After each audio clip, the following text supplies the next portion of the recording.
الرحمن الرحيم.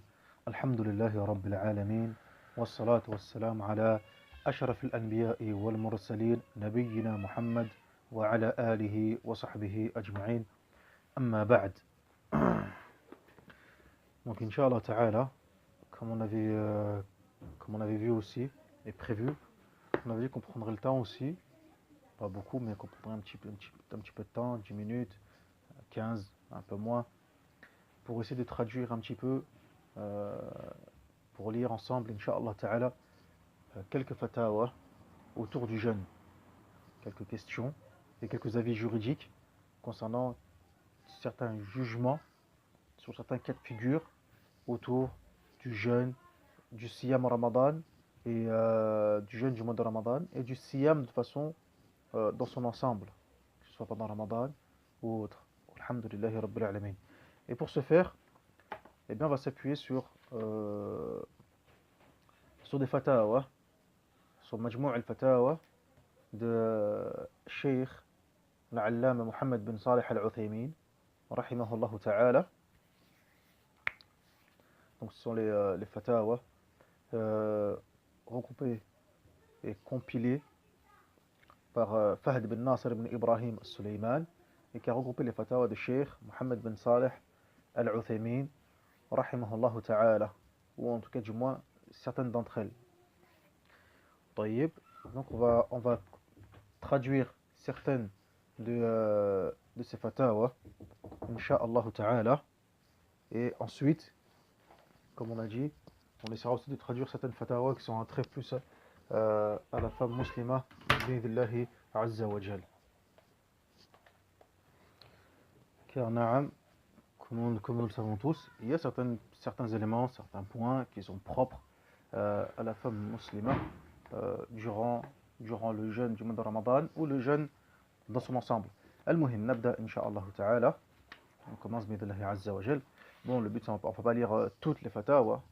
On va lire certaines des fatawa et quelques fatawa de Cheikh Mohammed bin Salih al-Uthaymin, rahimahullah ta'ala. Et on espère bi'idhnillahi azza wa jal va pouvoir pendant tout ce mois, si on peut terminer, masha'Allah, ce serait vraiment bien et intéressant. Alhamdulillahi Rabbil Alamin.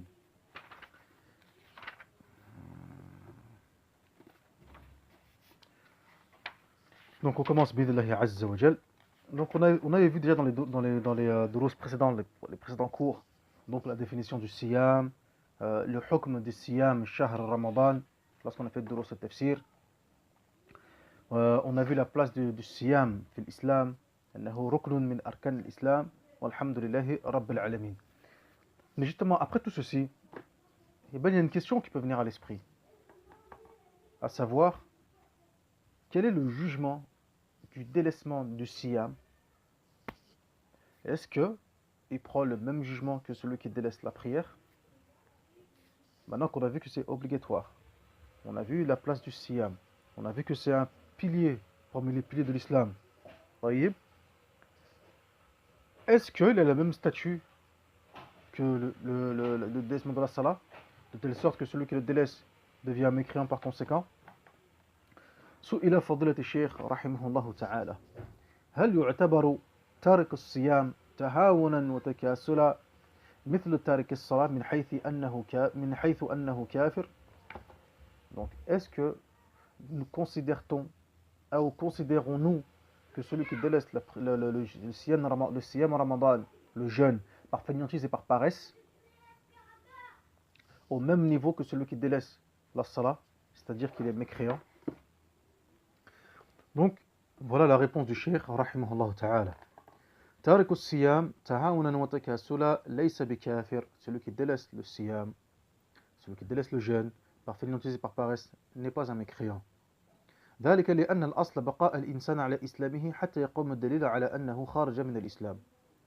Parce que la règle de base, c'est que l'individu reste sur son islam tant qu'il n'y a pas une preuve évidente et claire sur le fait que ce qu'il vient de faire ou accomplir ou délaisser le fait sortir de l'islam.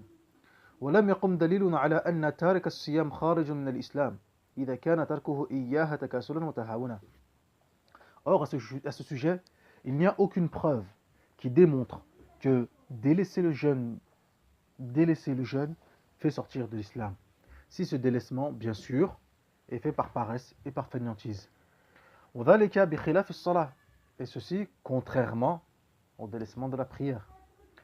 فإن الصلاة قد جاءت النصوص من كتاب الله وسنة رسوله صلى الله عليه وسلم وأقوال الصحابة رضي الله عنهم على أن تاركها أي الصلاة تهاونا وكسلا كافر. Contrairement à la prière.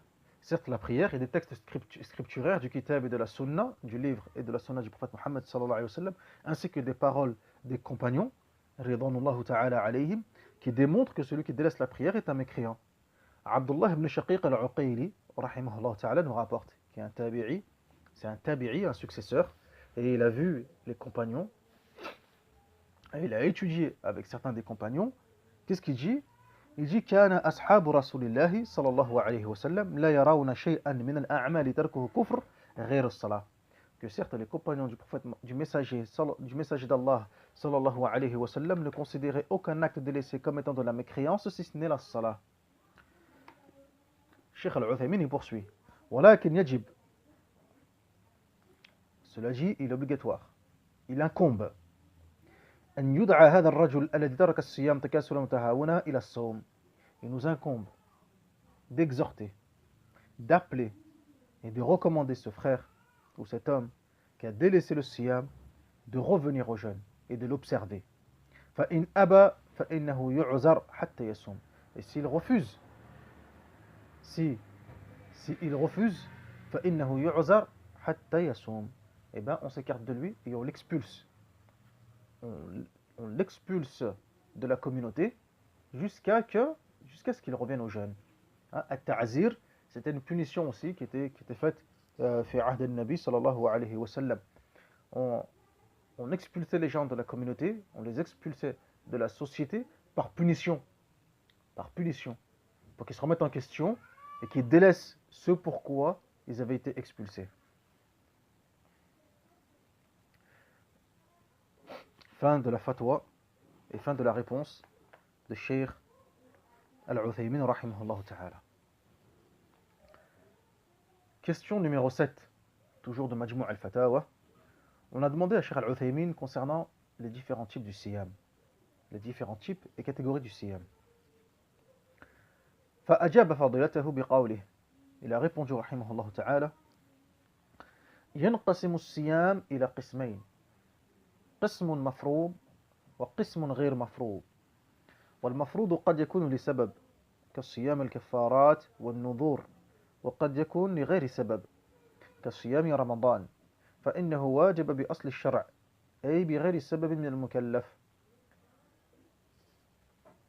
Il dit le jeûne est de deux types, le jeûne obligatoire et le jeûne non obligatoire. Le jeûne obligatoire, il peut être suivant une cause, comme il peut être obligatoire sans aucune cause. Qu'est-ce que ça veut dire?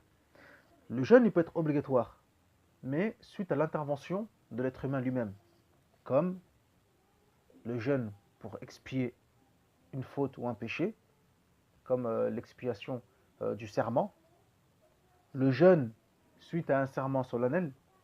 Donc là, c'est l'intervention, c'est l'homme lui-même qui a causé cette obligation sur lui-même, à savoir par serment solennel, ou bien parce qu'il a fauté, comme avoir fait un serment et il s'est trompé, c'est un serment mensonger, il s'est trompé, donc il doit expier ce serment, etc.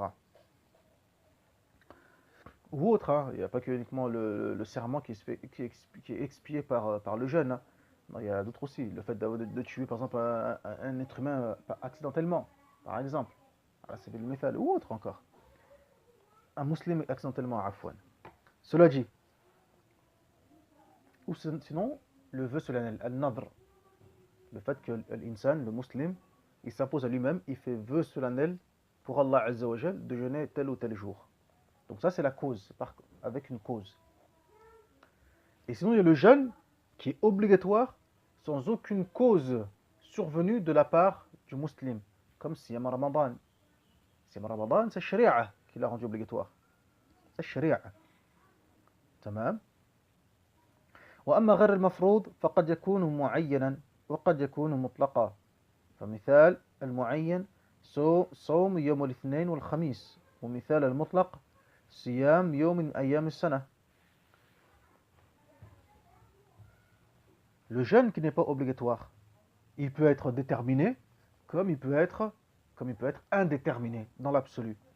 Un jeûne non obligatoire, c'est-à-dire surérogatoire, déterminé, comme le jeûne du lundi et du jeudi.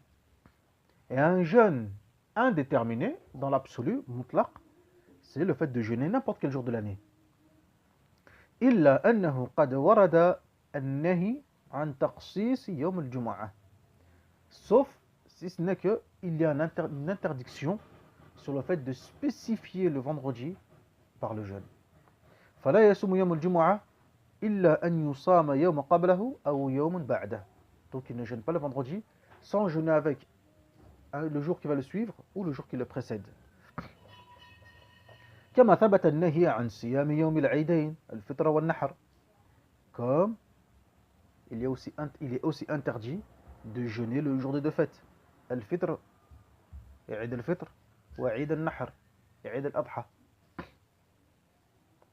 وكذلك عن صيام أيام التشريق إلا لمن لم يجد الهدي من قارن ومتمتع فإنه يصوم أيام التشريق عن الأيام الثلاثة التي في الحج. Comme également, il est interdit de jeûner les 3 jours de Tashriq. Après l'Aïd al-Adha, on a 3 jours de Tashriq, ce qu'on appelle 3 jours de Tashriq.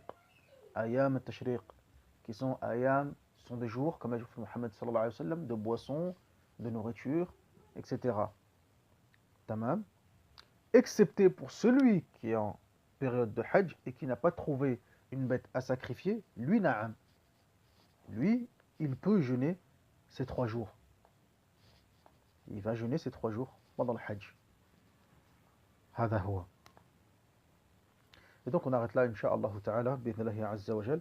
Et on poursuivra, comme d'habitude, tous les jours, Inch'Allah Ta'ala, lire quelques questions comme ça, autour du jeûne et du siyam, tirées de Majmou' al-Fatawa de Cheikh Mohammed bin Salih al-Uthaymin, rahimahullah Ta'ala. Subhanaka Allahumma wa bihamdik, ashhadu an la ilaha illa ant, astaghfiruka wa atubu ilayk.